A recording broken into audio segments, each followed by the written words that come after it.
mga duwende at ang sapatero. Noong unang panahon, may sapaterong nakatira kasama ang kanyang asawa. Matagal ng kabuhayan ng sapatero ang gumawa ng sapatos para ipagbili sa palengke. Ngunit sa kabila ng kanyang kasipagan, hindi sapat ang kanyang kinikita mula sa kanyang munting negosyo. Nahihirapan siyang tustusan ang mga gastusin nilang mag-asawa at dumating na ang araw na naubos na ang pera ng sapatero para gumawa ng bagong sapatos. Meron na lamang siyang sapat na materyales para gumawa ng isang pares ng sapatos. Ito na siguro ang huling pares na sapatos na magagawa ko. Tatahiin ko ang pinakamagandang sapatos. At tulad ng ginagawa niya ng mahabang panahon, maingat niyang ginupit ang mga materyales. Paglubog ng araw, natapos ang sapatero sa paggupit at sinimulang tahiin ang bagong sapatos. At pagsapit ng gabi, iniwan niya ang tinahing balat sa mesa. Yan na lang muna sa ngayon. Bukas ko natatapusin ang paggawa ng sapatos. Sinara niya ang tindahan at umuwi ng bahay. Kinabukasan at naghandang umalis. Mahal kong asawa, ngayon na ang huling araw ko sa tindahan. Mukhang dito na matatapos ang lahat. Huwag kang mag-alala, mahal ko. Malalagpasan natin ito. Huwag tayong mawala ng pag-asa. Pero alam ng sapatero na hindi mapapalakas ng asawa niya ang kanyang loob. Ngumiti na lamang siya at pumunta sa kanyang tindahan. Pagdating niya sa tindahan, hindi siya makapaniwala sa kanyang nakita. Isang pares na magandang balat na sapatos at meron pang pinong burda ang nakapatong sa mesa kung saan nakalagay ang iniwan niyang mga gamit. Paano nangyari to? Di bali na lang. Saka ko naiisipin yan. Ibibenta ko na ang napakagandang sapatos na ito. Agad siyang pumunta sa palengke para ipagbili ang sapatos. Bumili siya ulit ng mga materyales mula sa kinita niyang pera. At buong magdamag na nahi siya sa kanyang tindahan para gupitin ang balat at gumawa ng mas marami pang sapatos. Kinagabihan, umalis na ang sapatero at iniwang hindi tapos ang ginagawang sapatos. Habang naghahapunan, kinuwento niya sa kanyang asawa ang tungkol sa sapatos. Sabi ko naman sa'yo manalig ka lang. Alam ko namang mahal mo ang trabaho mo. Hindi magtatagal, makakabawi rin tayo. Pagbalik niya sa tindahan kinabukasan, manghang-mangha siya nang makakita ng maraming bagong sapatos sa ibabaw ng lamesa kung saan niya iniwan ang mga balat. Diyos ko, isang himala! Sa mahabang panahon pinagsikapan kong itaguyod ang aking munting negosyo. Pero hirap akong makabawi. Pakiramdam ko may tumutulong sa akin. Muli, bumili siya ng mga materyales mula sa kinita niyang pera. Maingat niyang ginupit ang balat para gumawa ng mas maraming pares ng sapatos at iniwan ang mga ito sa mesa. Pagbalik niya kinabukasan, mas maraming pares ng sapatos ang nadatnan niya sa lamesa. May sandalyas, bota, sapatos na pang-ballet, takong, sapatilya at maging tsinelas na iba't iba ang kulay. Oh! Napakagandang sapatos!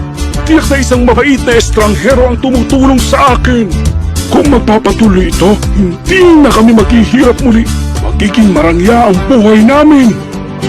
Sinimula ng sapatero ang bagong pares ng sapatos at iniwan ito para tapusin ng estranghero. Nagpatuloy ito ilang linggo. Tuwing umaga, may mga bagong sapatos na naghihintay sa kanyang tindahan. Di nagtagal, nakilala ang sapatero sa paggawa ng pinakamagagandang sapatos na nayon. Nagpatayo siya ng masyon para kanilang tirahan. Tignan mo, nagbago ang kapalaran natin. Kailangan lang nating magtiyaga. Oo naman, mahal ko. Ikaw ang laging nagpapalakas ng loob ko, kaya heto tayo ngayon. Oo naman, pero wag nating kalimutan ng estrangherong tumutulong sa atin. Kailangan nating malaman kung sino siya para makapagpasalamat tayo. Pero umalis sila bago mag-umaga. Paano natin sila makikita? Magtago tayo doon para makita natin sila. Tama ka! Ganyan nga ang gawin natin. para mapasalamatan sila. Kinabukasan, tulad ng dati, hinanda ng sapatero ang mga balat nung umaga. Gaya ng pinlano, pumunta sa tindahan ng kanyang asawa kinagabihan. Doon tayo magtago. Oo, magtago tayo sa likod ng aparador. Nagtago sila sa likod ng aparador at hinintay ang estrangherong kaibigan nila. Na maghahating gabi, nakarinig ang mag-asawa ng mga boses na tumatawa at kumakanta. Sumilip sila mula sa aparador at namangha nang makita ang dalawang duwending nakasuot ng luma at sira-sira mga damit mula sa may bintana. Pumasok sila sa loob. Kumakanta at sumasayaw ang mga duwende at tumatalon pa sa ere. Ang pinakamasayang nilalang na nakita ng mag-asawa.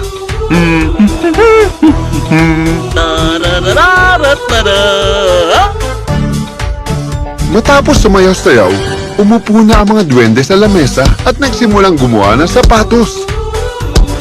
Ginupit nila ang mga balat, tinahi at kinulayan at pinalamutian isa-isa ang mga sapatos. Tuwang-tuwa ang mag-asawa habang pinapanood ang mga duwende. Manghang-mangha ang sapatero sa galing ng dalawang duwende. Sa wakas, isang pares ng sapatos ang natapos nilang gawin. Tumalon sa bintana ang dalawang duwende at tuluyan naglaho. Mga duwende sila! At araw-araw silang tumutulong sa atin. Kailangan natin silang mapasalamatan. Tama ka. Pero, paano? Nakita kong luma at sira-sira na ang kanilang mga suot. Bigyan natin sila ng bagong damit. Magandang ideya yan. At gagawan ko sila ng bagong sapatos. At tatahian ko sila ng magandang damit. At nagsimula ng gawin ng mag-asawa ang regalo nila sa mga duwende. Makalipas ang isang linggo, natapos ng sapatero ang dalawang pares ng bagong bota para sa mga kaibigan duwende. Gumawa ang kanyang asawa ng dalawang damit na lana na may ternong kamiseta at pantalon. Bagay sa dalawang duwende ang mga sapatos at damit. Nasasabik na akong makitang suot nila ang mga ito. Bispiras na ng Pasko bukas. Maglalagay tayo ng palamuti at iwan natin ang mga regalo sa ibabaw ng lamesa. Naglagay ng mga palamuti ang mag-asawa sa tindahan at iniwan sa lamesa ang mga regalo para sa duwende. Na maghating gabi, narinig nila ang boses ng mga duwende. Gaya ng dati, grande ang pagpasok ng dalawang duwende sa bintana, kumakanta at sumasayaw pa. Pero laking gulat nila nang makita ang nakapatong sa lamesa. Nasaan ang trabaho ngayon? Tingnan mo kapatid, ang gaganda mga damit at sapatos naman nito. Haha! Oo nga, ang ganda pa ng mga kulay! Baka regalo sa atin ito ng sapatero bilang pasasalamat. Baka mas isa sa naging trabaho natin! Yeah! Tara, isukat natin! Sinukat ng dalawang duwende ang damit at sapatos. Kasyang-kasya sa kanila ang mga ito. Aba, gumwapo ka! Ikaw din! Bagay na bagay sa atin ang bago nating damit! Pati yung sapatos natin! Parang gusto kong sumayaw! Sumayaw tayo, kapatid! At buong galak na sumayaw ang dalawang duwende. Oh, na naman! Okay, tuloy na ang araw! Hey! La la la la la. Tuwan-tuwa ang sapatero at ang kanyang asawa nang makitang nagustuhan ng mga duwende ang kanilang regalo. Maya-maya pa, lumabas na ang dalawang duwende sa bintana at naglaho sa dilim ng gabi. Lumabas ang mag-asawa sa kanilang pinagtataguan. Oh, mahal ko! Mabuti at nagustuhan nila ang mga regalo natin! Oo nga, ngayon tayo naman ang magdidiwang. Umuwi na tayo sa bahay. Pagdating ng Pasko, ginupit ng sapatero ang mga balat at iniwan muli ito para sa dalawang duwende. Ngunit pagbalik nila kinabukasan, wala silang nakitang bagong sapatos. Kinuwelto niya ito sa kanyang asawa pag-uwi. Hindi na bumalik ang mga duwende. Walang bagong sapatos sa tindahan. Hindi na bale. Marami na silang naitulong sa atin. Gumawa ka ulit ng mga sapatos gaya ng dati. Oo, ako na ang gagawa ng mga sapatos. Nitong mga nakaraang linggo, napag-aralan ko na ang gusto ng mga tao. Gagawa ako ng magagandang sapatos.